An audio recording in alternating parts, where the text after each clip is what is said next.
Landlocked in isolation, Ethiopia has a history of famine and food shortage, a scene that is rapidly transforming. According to the World Bank, Ethiopia's economy is forecast to grow by more than 10% over the next year, making it one of the best performers across the globe. With a growing GDP and blossoming middle class, Ethiopia may be poised to conquer poverty just yet. I'm Anand Naidu, and you're watching The Heat.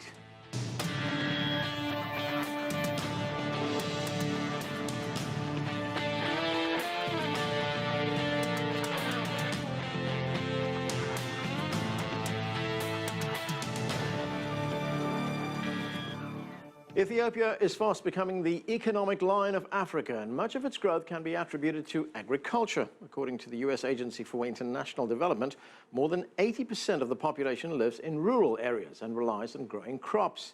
But now the Ethiopian government is making a push into textiles and manufacturing. CCTV's Jerome Chala has more. Ethiopia and its people once evoked images of extreme poverty and hunger. Not so today.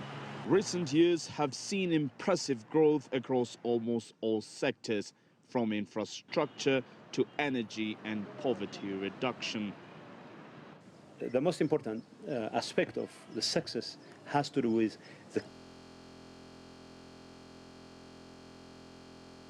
among the public. And there is this can-do spirit on the part of our public that despite, for example, cost overruns in some place or project delays in another, there still is, however, this growing understanding and conviction on the part of the public. ሰላም ወንድሞቼና እህቶቼ እንደምናላችሁ ደህና ናችሁ ወይ? እኔ ዛሬ አንድ ዶክመንተሪ ይዤ ነው የቀረብኩት። ያ ዶክመንተሪ ምንድነው? የአቶ ጌታቸው አረዳ አገሪቷ አድጋለች የሚለውን ጥሩምባውን ሲነፋ በተለያዩ ቲቪ ላይ ኢንተርቪው ያደረጉ ያሉትን ያየሁትን ላሳያችሁና እንደዚሁም ደግሞ በትክክለኛው ነገር ምንድነው በዛች ሀገር ውስጥ ያለው እውነት ሀገሯ አድጋለች ወይስ አገሪቷ ቁልቁል እየሄደች ነው የሚለውን ነገር ለማየትና እንድታዩ ነው የፈለኩት። በዚህ በመቀጠል በዚህች ሀገር ላይ ያለው ጥያቄ አሁን የተነሳው ጥያቄ የማንነት ጥያቄ መሆኑን ማንኛውም ሰው የሚያውቀው ነው። ስለዚህ የኦሮሞ ህዝብ ትናንትና ምን ነበር ዛሬ ደግሞ ምን ላይ ነው ያለው የሚለው ነገር እናንተ አይታችሁ መፍረድ ትችላላችሁ። እንደዚሁም የኦሮሞ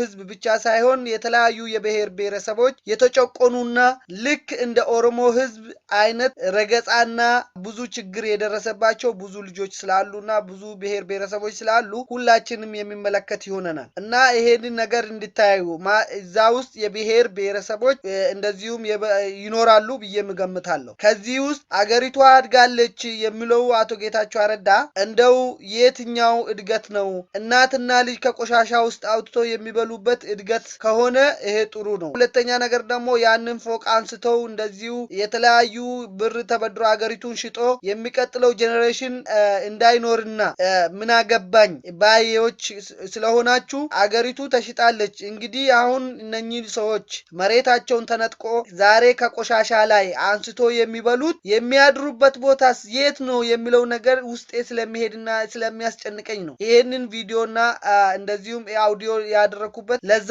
ነው እኛ ሀገራችን ሸሽተን ወጥተናል። ከወጣን በኋላ እኛ የቀሩ ከኛ በኋላ ደግሞ የቀሩ ቤተሰቦቻችንና ወገኖቻችንን የተለያየ ችግርና አደጋ እየደረሰባቸው እንደዝም የምንላለን የሚለው ነገር ነው እና ይሄን ነገር ስታዩ ምንድነው የሚሰማችሁ? ይሁትና ፍረዱት። ስለዚህ አይን ያየ ጆሮ ያለው ሰው ይሄንን አይቶ ይሄን ቪዲዮ አይቶ አገሪቷ አድጋለች ወይ? እንዴት ነው ያደገችው አገሪቷ? የቤቱ ባለቤት ያ መሬት ዛሬ አርሶ ሲበላበት የነበረው ሰውዬ ዛሬ ከቆሻሻ ውስጥ አውጥቶ ነው የሚበላ ያለው እና ማድሪያውስ የት ነው የሚያድረው? ይሄ የተወለዱ ልጆችስ ማን ነው የሚያስተምራቸው? የትኛው ትምህርት ቤት ነው የሚሄደው?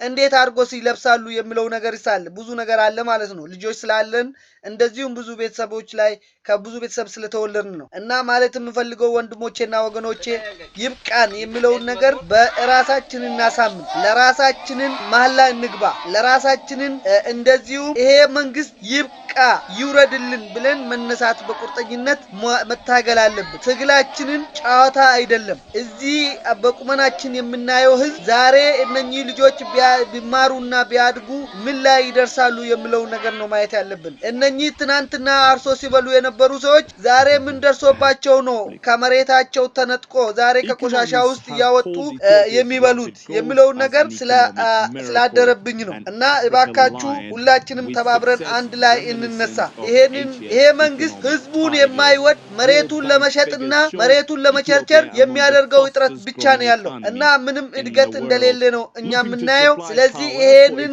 ህዝብ ያያችሁ ይሄንን ራቆታቸውን የሚሄዱ ህዝቦች ያያችሁ እንዴት አርጋችሁ አገራችን አድጋለች ብላችሁ እነኚህ ሰዎች ጥሩምባቸውን የሚነፉት እኔ በጣም ነው የሚያሳዝነኝ ህዝቡን አይወዱትም መሬቱን ይወዱታል እኛን የሚጠሉ ህዝባችንን ወንድሞቻችንና ወገኖቻችንን የሚገሉበት ምክንያት መሬቱን ለመዝረፍ ነው መሬቱን ለመሸጥ ነው ወርቁን ለማውጣት ነው ይሄ ነው በቃ ችግሩ እንጂ ሌላ አይነት ችግር የለባቸው እና ይሄንን ያያችሁ ዝም እንዳትሉ ሼር እንድታረጉና ለሁሉ ዓለም እንድታስተዋውቁ ዝርፊያና ግድያ ከኦሮሞ ህዝብና ከተጨቆኑ የብሔር ብሔረሰቦች ላይ እንዲቆም እንድናስወግድ በአንድ ላይ ተባብረን እንቁም ይሄን ነው የኔ መልእክት ይሄን ነው መልእክቴን የምትደግፉና የሃንድ ሐሳብ ያለን ሰዎች ተነስተን በአንድ ላይ እንታገል አመሰግናለሁ